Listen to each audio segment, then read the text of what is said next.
Hello, hello. Social media ഒരു വീഡിയോക്ക് വേണ്ടിയാണേ. എന്ത് വീഡിയോ? സിഗ്നേച്ചർ ഇട്ട് തന്നാലേ ഇയാളുടെ ക്യാരക്ടറും പറയാം, ഭാവിയിൽ സംഭവിക്കാൻ പോകുന്ന ഒന്ന് രണ്ട് കാര്യങ്ങളും പറയാം. ഒന്ന് ട്രൈ ചെയ്ത് നോക്കിയാല?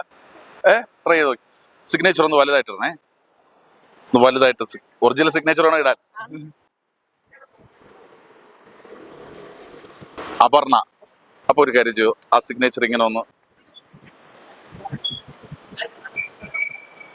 പെട്ടെന്ന് ദേഷ്യം വരും. ദേഷ്യം വന്നു കഴിഞ്ഞാൽ വായി തോന്നുന്നു ഇതൊക്കെ വിളിച്ചു പറയാൻ ഒരു വഴിയില്ല. പെട്ടെന്ന് വായി തോന്നി വിളിച്ചു പറയാറുണ്ട്. വിളിച്ചു പറയും. കാശ് കയ്യിൽ നിൽക്കാറില്ല, ഭയങ്കരമായി ചെലവായി പോവും. ശരിയാണോ? ശരിയാണ്. എല്ലാം അടുക്കും ചിട്ടയായിട്ടൊക്കെ വയ്ക്കുന്ന ഒരു ശീലമുണ്ട്.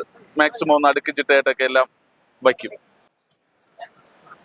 ഇത് കണ്ടിട്ട് കറുത്ത നിറം ഭയങ്കര ഇഷ്ടമാണ്. ബ്ലാക്ക് കളർക്ക്, ബ്ലാക്ക് ആണ് കൂടുതൽ ഇഷ്ടം. ഈ കാണുമ്പോ ബോൾഡാണെന്ന് തോന്നുമെങ്കിൽ പെട്ടെന്ന് സങ്കടം വരും. സങ്കടം വരുന്ന ക്യാരക്ടറാണ്. ഈ ഭാവിയെ കുറിച്ച് ഓവർ ടെൻഷൻ ഉണ്ട്. ടെൻഷൻ ഉണ്ട്, ഭാവിയിൽ എന്താവും എന്നുള്ളതിനെ കുറിച്ച് ഓവർ ടെൻഷൻ ഉള്ള ഒരു ക്യാരക്ടറാണ്. പിന്നെ സുഹൃത്തുക്കൾക്കൊക്കെ വേണ്ടി എന്തും ചെയ്യാൻ തയ്യാറാകുന്ന ഒരു ക്യാരക്ടറാണ്. ആണ് സത്യമാണ്. നമ്മളൊരു കാര്യം ചെയ്യണമെന്ന് വിചാരിച്ചു കഴിഞ്ഞാൽ അത് ചെയ്യാൻ കരുതി എന്തും ചെയ്യും. അത് നേടിയെടുക്കാൻ എന്തും ചെയ്യും. ഇതൊക്കെ വെച്ച് നോക്കുമ്പോഴേ ഈ രേവതി നാള് വല്ലോണ്. രേവതിയാണോ നാള്? ഉറപ്പ്? രേവതി നാളുകാരിയാണ്. അപ്പൊ ഇനി ഒരു കാര്യം പറയട്ടെ. ഈ അടുത്ത കാലത്ത് എങ്ങാനും മനസ്സിനെ വിഷമിപ്പിച്ച് എന്തൊക്കെയോ ഒരു ഇൻസിഡന്റ് നടന്നിട്ടുണ്ട്. എന്തോ ഒരു ഇൻസിഡന്റ് നടന്നിട്ടുണ്ട്. ഒരു കാര്യം കൂടി പറയാം.